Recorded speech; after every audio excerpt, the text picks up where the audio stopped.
पारंपरिक खेती करने वाले किसानों ने ऐसा कभी नहीं सोचा होगा कि एक वक्त ऐसा आएगा जब आप घास की खेती करेंगे। लेकिन मैं जिस घास की बात कर रही हूँ वो बहुत ही खास है और इसे सुपर नेपियर घास के नाम से भी जाना जाता है और हाथी घास के नाम से भी जाना जाता है। अगर किसान भाई खेती करके पैसा कमाना चाहते हैं तो इससे अच्छी कमाई कर सकते हैं। नेपियर घास किसानों और पशुपालकों के बीच भी काफ़ी लोकप्रिय हो रही है। नेपियर घास पशुओं के लिए बेहतर चारा है। ये घास ज़्यादा पौष्टिक और उत्पादक होती है। इस घास के सेवन से पशुओं में दूध उत्पादन बढ़ने के साथ ही हरी घास पशुओं के बेहतर स्वास्थ्य के लिए भी काफ़ी फायदेमंद होती है। पशुओं के चारे के रूप में इसमें करीब 18 से 20% प्रोटीन होते हैं और करीब 35% क्रूड फाइबर के रूप में पौष्टिक तत्व पाए जाते हैं। सुपर नेपियर घास सभी हरे चारे के मुकाबले सबसे अधिक पौष्टिक मानी जाती है। नेपियर घास का वानस्पतिक नाम पेनिसेटम पर्प्यूरियम है। इसकी उत्पत्ति दक्षिणी अमेरिका में माना जाता है। भारत में इस घास को उत्तर प्रदेश, हरियाणा, पंजाब, बिहार, मध्य प्रदेश, गुजरात और आंध्र प्रदेश आदि राज्यों के सिंचित स्थानों में की जाती है। नेपियर घास की बुआई के लिए खेत को अच्छी प्रकार से तैयार कर लेना चाहिए। खेत की तैयारी पिछली फसल पर भी निर्भर करती है। किसी भी दशे में गहरी जुताई और हैरो द्वारा मिट्टी को भुरभुरा बना लेना चाहिए। इस घास को लगाने से पहले खेत को समतल करना बहुत ज़रूरी है। खेत में खरपतवार बिल्कुल नहीं होनी चाहिए। नेपियर घास की अच्छी उपज के लिए अधिक खाद की आवश्यकता होती है।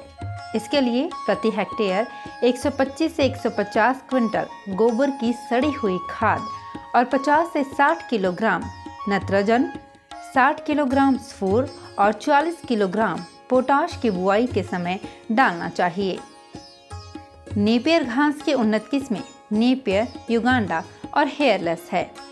नेपियर घास की बुआई तने के टुकड़े या जोरदार तने के भाग से करते हैं क्योंकि नेपियर घास में बीज बनना थोड़ा कठिन है। इसके बीज पौधे बनने में बड़ी समस्या आती है, इसलिए इसके टुकड़े तने के निचले भाग को काटकर इसमें 2 या 3 गांठ वाले छोटे छोटे टुकड़ों में काट लेना चाहिए। काटने के बाद इन टुकड़ों को खेत में 45 डिग्री के कोण पर गाड़ना चाहिए। इन टुकड़ों को गाड़ते समय इस बात का ध्यान रखें कि इसकी एक गांठ जमीन के अंदर और दूसरी गांठ जमीन की सतह पर हो। बुआई का सबसे अच्छा समय जून और जुलाई है। नेपियर घास के खेत में गर्मियों के समय में सिंचाई 10 से 12 दिन के अंतर पर करनी चाहिए। सर्दियों के समय में फसल को 15 से 20 दिनों के अंतर पर पानी देना चाहिए। प्रत्येक कटाई के पश्चात सिंचाई करने से पौधों की पुनर्वृद्धि अच्छी होती है और उपज में वृद्धि होती है।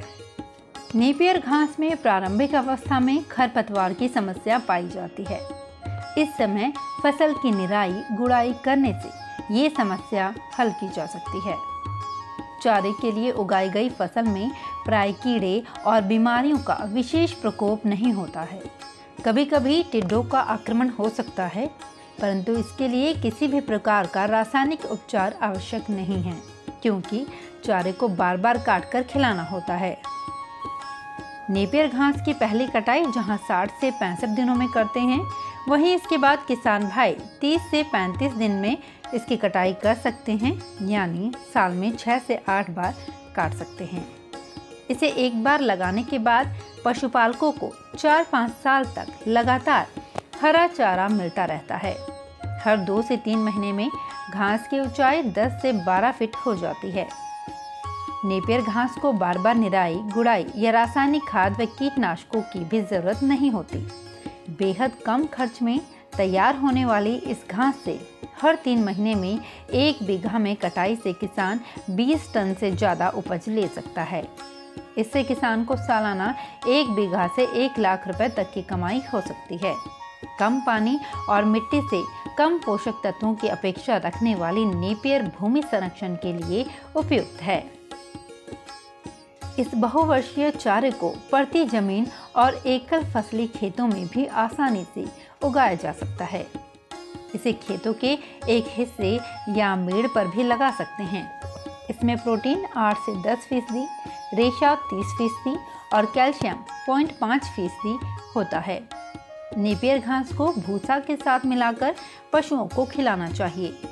इस अवस्था पर इसका पूरा तना और पत्तियां हरे रहते हैं, जिसके कारण ये रसीली और सुपाच्य होती है और पशु इसे बड़े ही चाव से खाते हैं। किसानों का अपने मवेशियों से हमेशा से ही चोली दामन का साथ रहा है। मवेशियों के लिए यदि हरे चारे का सही इंतजाम हो तो उनकी सेहत और उत्पादकता में 4 चांद लग सकते हैं। दूध उत्पादक किसानों के लिए तो हरे चारे की निरंतर उपलब्धता की अहमियत उतनी ही है जितनी उनके उन्नत पशुधन की होती है, क्योंकि दुधारू पशुओं के स्वस्थ पोषण में भी किसानों की बेहतर आमदनी का नुस्खा मौजूद रहता है। इसकी खेती गर्म जलवायु के अतिरिक्त ठंडे स्थानों पर भी की जा सकती है। पाले वाले स्थानों पर इसे नहीं उगाना चाहिए, क्योंकि पाले से इसकी फसल को भारी नुकसान होता है और इस घास को कई प्रकार की मिट्टियों में उगाया जा सकता है। इसके लिए दोमट एवं बलुई दोमट भूमि अच्छी मानी जाती है। जल भराव वाली जगह में इसकी खेती नहीं की जा सकती। अच्छी उपज के लिए इसे दोमट मिट्टी, जिसमें जल निकास का अच्छा प्रबंध हो, इसके लिए सबसे उपयुक्त होती है।